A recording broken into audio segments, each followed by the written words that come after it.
So this is day 2 in London, and it's raining like hell. So we're all wet, back at King's Cross. We're going to try to find platform 9 3/4, then we're going to go to the British Museum. And we were going to go see if we could check out Big Ben today, but that may have to wait. So, I don't know, we'll see. Rain might go away, but you know, it's just rain. So, and it is London. So if I think it's supposed to rain all week, so we'll just have to go in the rain at some point. We'll see that. So, we just found platform 9 3/4. We just took a couple of pictures, showing you guys. They have a whole thing set up there, and yeah, it is really at 9 3/4. And for those of you who do not know, that is a Harry Potter reference.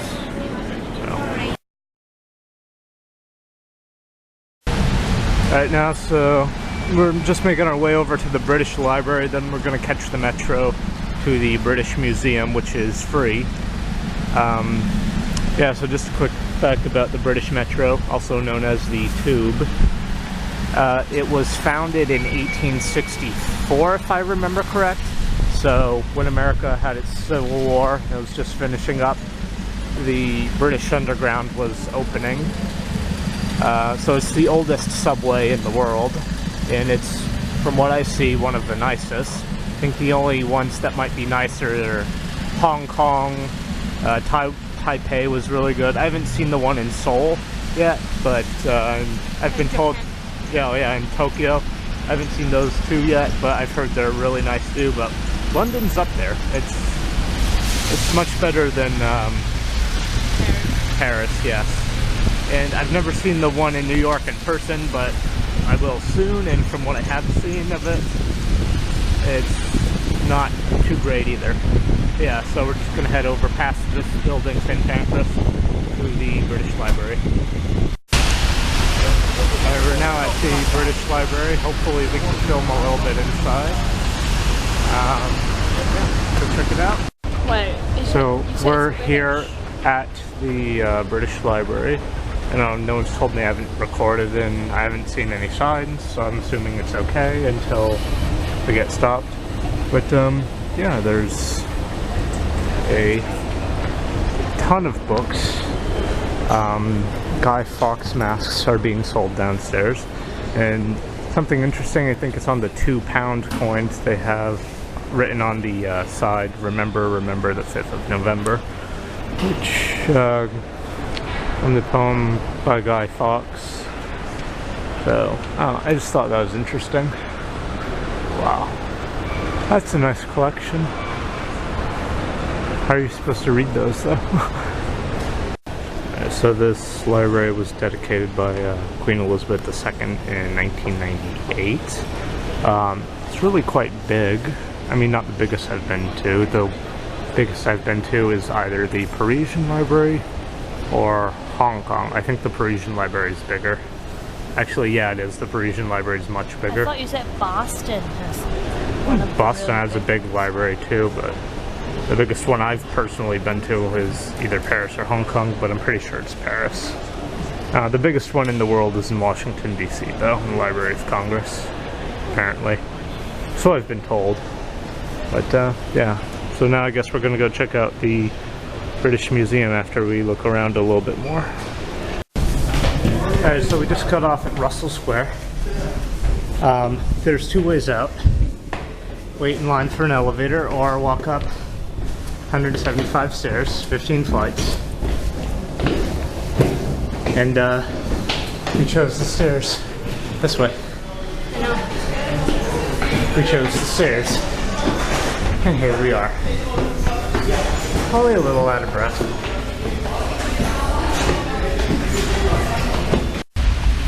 And now just making our way through this lovely little park. It's still raining on and off. Like, it's not raining at the moment, it's more sprinkling. But it changes between sprinkling and raining heavy and then not raining at all really quickly.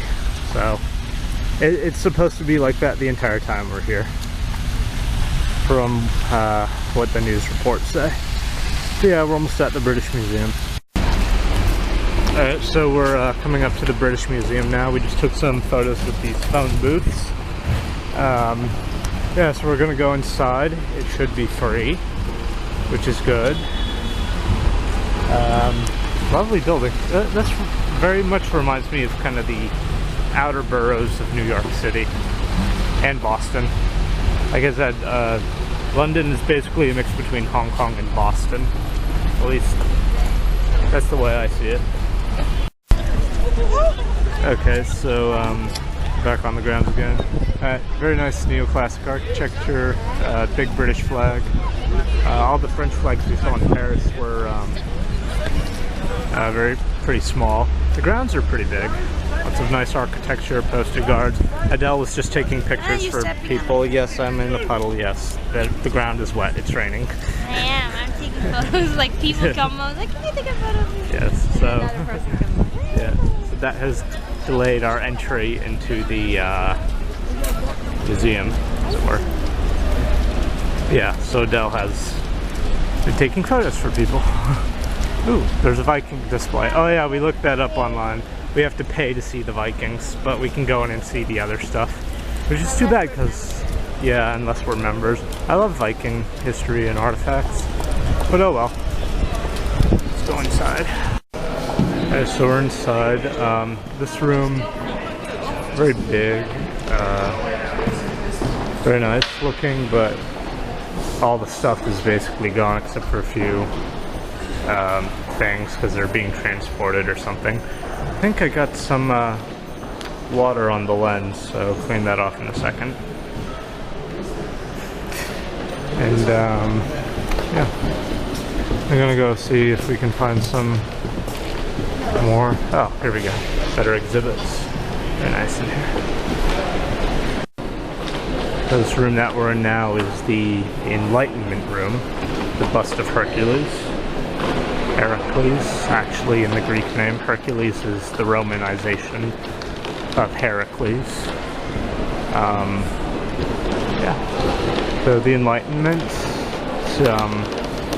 1500s, 1600s, 1700s. Just, what's that? We're gonna see the Rosetta Stone. Oh yeah, we're gonna go see the Rosetta Stone if we can, because that is in here. So that's fact about it. Yeah. We can talk about that. Yeah, we'll talk about that when we get there. Now, let's just look at some Enlightenment stuff. So some of you may or may not know, the Enlightenment era was also called the Neoclassic era, which, if you don't know what Neoclassic is, it's a revival of Greek and Roman architecture, art styles, basically literature, anything to do with the Greeks and Romans, they tried to revive during the Enlightenment, which is why we have all this architecture with pillars and such. Here we have some artifacts from King George III's library. If you don't know which king that was, I suggest you open an American history book and turn to page 1. That was the king during the American Revolution. King George III. Adele is tired. Because this person woke me up so early and told me it's 1, but it's only 10. So, yeah. Let's see what else we have in here. Nice sculptures, very lovely. Oh, some Egyptian artifacts. And then some Greek. Pots on this side. And we have a sarcophagus here.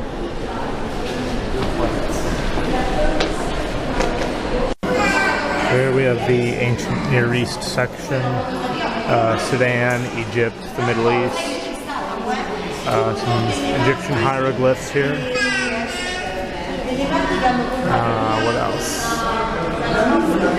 Stone. Sandstone stela inscribed in mirror script. Interesting. So this is like no one's gonna...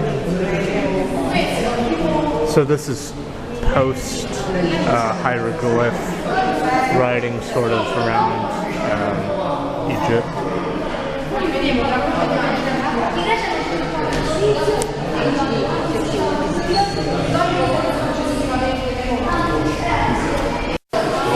This room is extremely crowded. This is the mummy room, the mummification room. It has all these sarcophagi. I think that's the floor for sarcophagus and mummies. So, yeah, let's see if we can check some of that out. Yeah. School children in the way. Now this is...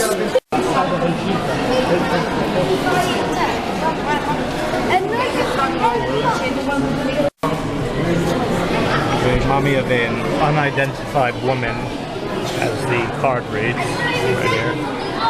And appears to be another mummy over there. Can't get to the card, too many people in the way. But, yeah, so something else to see. Close. I'm standing there. Here we found the mummy of a Cleopatra. Do not believe that it is the Cleopatra, but it is someone else named Cleopatra. Still looking around, seeing what else we can find. Still going to try to find the Rosetta Stone. But yeah, lots of interesting mummies in here. Yeah, so we were just leaving the mummy area, still trying to find the Rosetta Stone, and we came across that. Yeah, still looking. Should be somewhere around here in the Mesopotamia area. But still no luck. I mean, if worst comes to worst, we can always just ask someone if they know where it is, but keep looking. Another room with Egyptian stuff, some statues, some pillars. Lots of hieroglyphs talking about the different dynasties. Upper Egypt, Lower Egypt. Still looking for that stone. So we did it. We finally found it, the Rosetta Stone. It's got 3 different languages written on it. Greek, Egyptian, and I think Assyrian. But I don't quite remember what the third one is. It's probably written there, but not really going to read it. But yeah, that's how we know how to read Egyptian hieroglyphs, because we can translate from the Greek, and then the Assyrian is also readable now too. So because of this stone, we can learn 3 different languages, or learn 2 languages if you already know one that's written on this stone. And it was used to help translate in the Mediterranean, Middle East area in the ancient world. It's also where the language learning program Rosetta Stone gets its name from. Not quite sure what this area is, but I have an Anglo-Saxon exhibit that we're probably going to go see before we leave. And we're going to go head over to the London University, which is right next door, and check out that. And I think we might go to Tower Bridge and the Gherkin and all that jazz. How do we go up there? I think we just take the stairs. This one or the other? Yeah, let's go this side. Right now, so we're going to go see the Anglo-Saxon exhibit. For those of you who don't know, the Anglo-Saxons are the British. Comes from 2 different tribes in southern Denmark, northern Germany, the Angles and the Saxons, who immigrated in about the year 500 or so to the British Isles. Yeah, they replaced the original Celtic people and kind of created their own language. So it has Germanic words and Celtic grammar, and that became English, which is now English. So that's why English is so weird, because it's Celtic grammar, German words, and then later, because of the 100-Year War, there's thousands of French words mixed in also. But now we're moving into the clock area. So I'm gonna go back to the Saxon exhibit, the Anglo-Saxon exhibit real quick. Yeah, so Anglo-Saxons, the ancestors of the modern British, the ones who had to fend off the Vikings which most people don't realize they were very, very, very similarly related to the Vikings. They're cousins, brothers even. It would have been near impossible to distinguish them on the battlefield from one another. They had the same weapons, same armor, spoke very similar languages. If you've ever heard Old English, it's very Germanic sounding. Yeah, so they would have probably been able to understand one another to some extent, just from listening and speaking. Which, like, if you know Spanish, you can understand some French and vice versa. Even though you won't be able to understand all of it, you'll be able to get the gist of what someone's saying, more or less. At least I can. Most other people who speak either language that I know can also. But, yeah.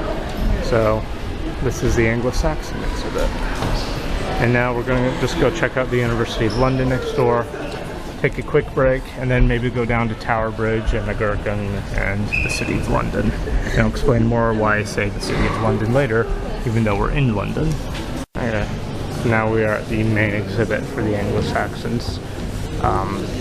Yeah, that last exhibit had some Anglo-Saxon material, but mostly I wasn't paying attention because I'm tired when I was walking around, so I didn't really see what it was. Yeah, so you have war axes, artifacts from the Vikings, about 750 to 1100. The Viking Age officially ended in 1066, so with the Battle of Hastings and the Norman Conquest. There you see some swords, just helmets. They're, like I said, similar style, similar armor, similar weapons, culture, language. The Anglo-Saxons became Christianized much earlier than the Vikings did. Yeah, so that was the main difference that separated them.